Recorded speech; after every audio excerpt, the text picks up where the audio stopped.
Howdy folks, hope you're all having a good one, and welcome back to World of Warships with Rear Admiral Jingles, where today, Mr. McKeegan-face, I don't know what it is about people's names in my videos lately, but they've all been pretty good, is going to be taking the USS Vermont into an, obviously, because it's a Tier 10 ship, a Tier 10 battle here on the Atlantic map. Ah yes, the USS Vermont, named of course after the great state of Vermont. You've never heard of the great state of Vermont, have you? Don't worry, that's fine. Most Americans have never heard of the great state of Vermont either. In fact, if I'm going to be completely honest, the only time I can ever remember hearing the name of this state was in the 1980s on the Bob Newhart show, which was set in a hotel in the state of Vermont. That was in the 1980s, and I have never heard of the state since. Famous people from Vermont include... No, I'm kidding. There have been famous presidents from Vermont. Chester A. Arthur, for example. You've never heard of him either. Don't worry, neither have most Americans. He was the 21st President of the United States. Here's something about the state of Vermont that you may find interesting, though, fact fans. Vermont was the 14th state to be admitted to the Union on the 4th of March, 1791. Exactly 231 years ago today. Anyway, that's all you really need to know about the state of Vermont. Anybody who's from Vermont, by the way, I'm sorry, but you have to admit, you do have a famously sleepy state. Along with a famously sleepy senator. Bernie Sanders. Alright, okay, that's enough about Vermont. Onto the ship. I have to admit, I didn't like the sound of this ship when it was first introduced into the game. The USS Vermont, along with the Minnesota and the Kansas before it, are what is known as Tillman Project battleships. A series of World War I era battleship designs proposed by Senator Benjamin Tillman, who was famous for, amongst other things, being a horrible racist who defended lynching, frequently ridiculed black Americans during his speeches, and often boasted about having killed them during his election campaign. All of that, along with nothing else that he ever did during the course of his life, made him even remotely qualified to design battleships, and so of course the US Navy wanted absolutely nothing to do with any of his designs whatsoever.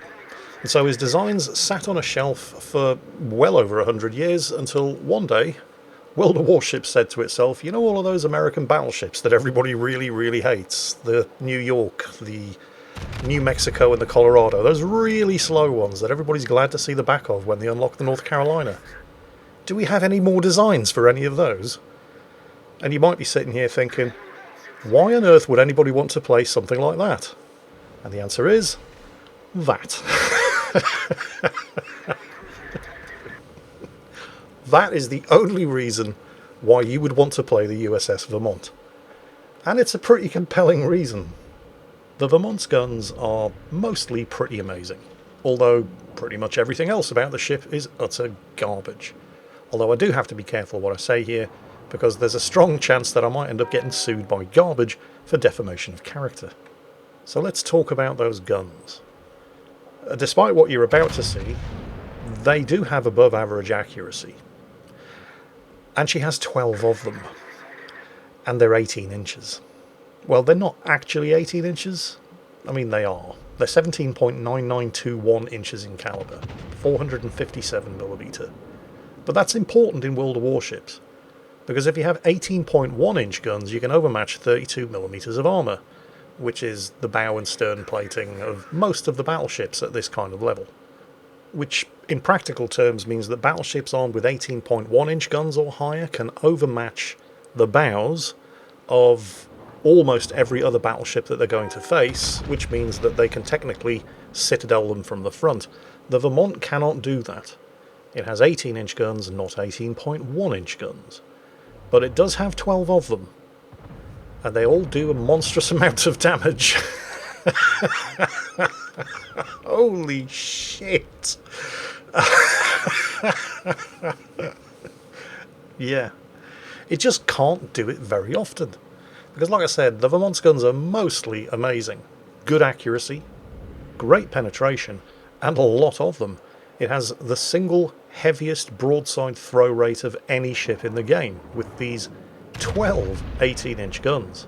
The only downside, well, there are two. One's a lot worse than the other.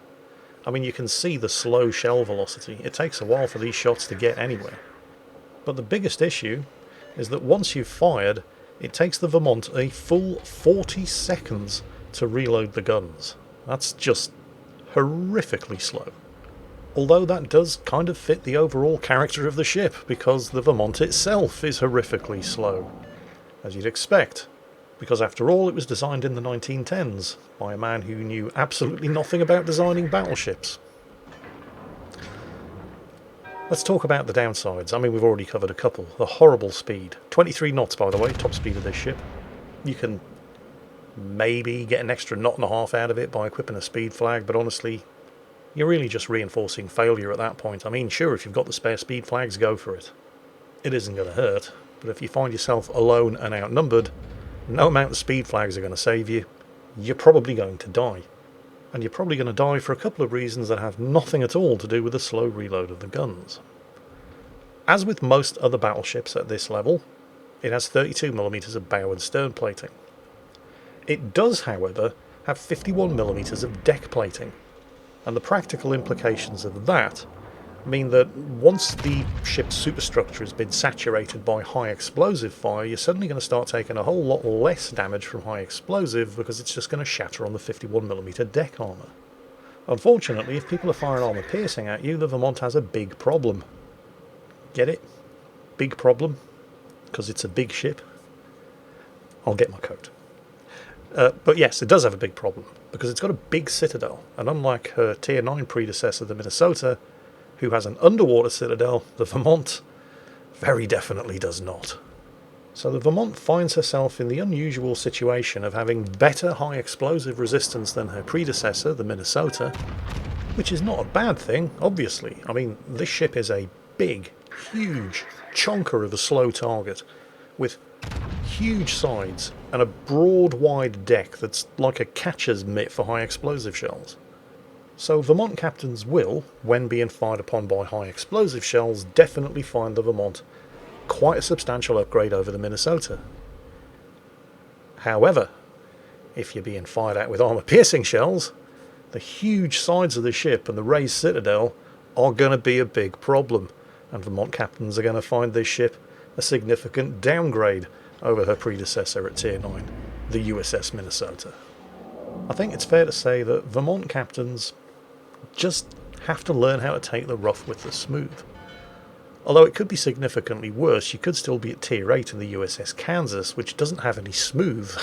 It's just the rough and the rough. The Kansas obviously doesn't have any 18-inch guns because it's only Tier 8, but it does have 12 16-inch guns. And they're all shit.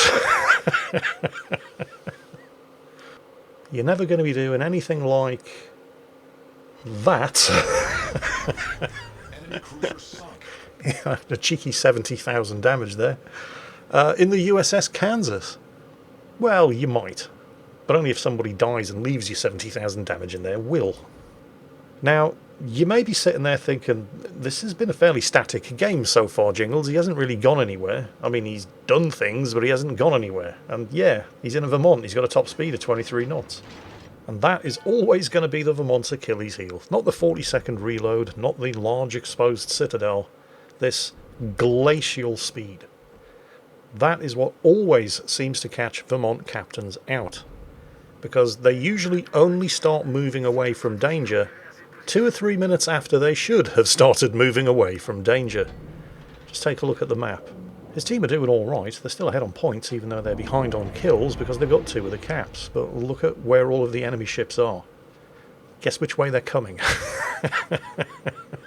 Yeah. Well, I say guess which way they're coming. What I should have said, obviously, is guess which way they are probably going to be coming if they ever put their man pants on or take a dose of their brave pills. Mr. McKeegan-Face has left it way too late to retreat to the south. He'll just be caught in kilometres of open water with that big, fat, flat broadside just begging to become a handy receptacle for every single calibre of armour-piercing shell in the game. So instead, his plan is to put some distance between himself and the incoming enemy ships, turn himself around, and then try to keep that island between himself and as many enemy guns as possible so he can take them on one at a time. His only real problem here is if anybody comes around the other side of the island. Like, for example, that HMS Minotaur. Now, the Minotaur hasn't exactly committed to pushing around this side of the island yet. And while he's thinking about it, Mr. McKeegan Face takes the opportunity to grab a cheeky low health kill on the Frederick the Great. Any second now. And there it is. Now, you'll note that the Minotaur is out of line of sight, and yet Mr. McKeegan Face is still spotted. And that's because he's being spotted, because, like everything else about this ship other than the guns, his concealment is terrible as well, and he's being spotted by the enemy destroyer, the Uss Vermont. And that's when the Minotaur comes around the corner. Now, you might be thinking, well, surely this is a bigger problem for the Minotaur than it is for Mr. McKeegan Face. You may even be looking on aghast in horror as the Minotaur turns to give broadside to these 18-inch guns, but you are probably also noticing that these shells are just over-penetrating. There is a method to the Minotaur's madness. You see Smolensk captains doing this all the time when 16-inch armour-piercing shells are being lobbed in their direction. The armour is so bad that they just over-penetrate without doing huge amounts of damage. And now that Mr. McKeegan Face is being spotted by the Minotaur, the Uss Vermont finds his brave pants, pops his smoke, and starts adding to his misery. Mr. McKeegan Face thinks about shooting at the Georgia, and he could probably kill him, but then the Minotaur makes a critical error of judgment. When you're broadside on, the shells are going to over-penetrate, but when you're nose in, they're going to travel down the entire length of the ship, and probably hit the Citadel.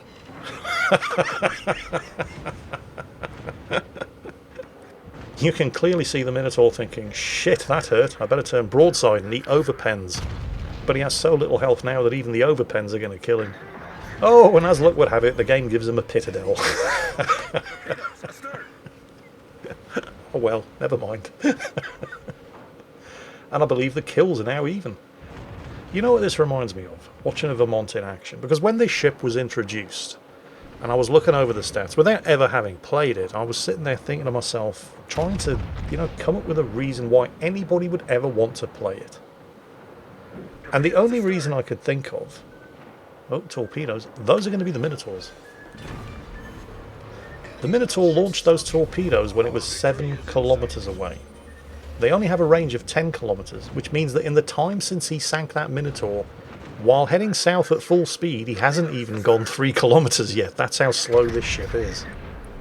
But anyway, I was thinking to myself, who would want to play this ship as why? And the only real reason I could come up with was in competitive play. And I'm not talking ranked battle here. I mean, actual tournament play, like the King of the Sea, for example. When most of the time, you don't see the enemy ships. And when you do spot them, you only spot them for a couple of seconds, which means you need to get the maximum weight of firepower accurately on that enemy ship while it's spotted right the hell now. And that is what the Vermont excels at. And after seeing this ship being played in competitive and doing exactly that, the Vermont started to remind me of my friend Kirk's Chaos Champion. You what, Jingles? Put the crack pipe down, old man. What are you talking about? Way, way back in the mists of prehistory, when I was in high school and I was playing Warhammer Fantasy Battle, and when I say they, I mean Games Workshop, introduced a supplement called Realms of Chaos that published rules for Chaos armies. And they were so ludicrously, brokenly overpowered that at local tournaments, people would just refuse to fight anybody who brought a Chaos army. So the Chaos armies would only ever fight other Chaos armies. Everybody else would just forfeit the match because it was a waste of time. You were going to lose anyway.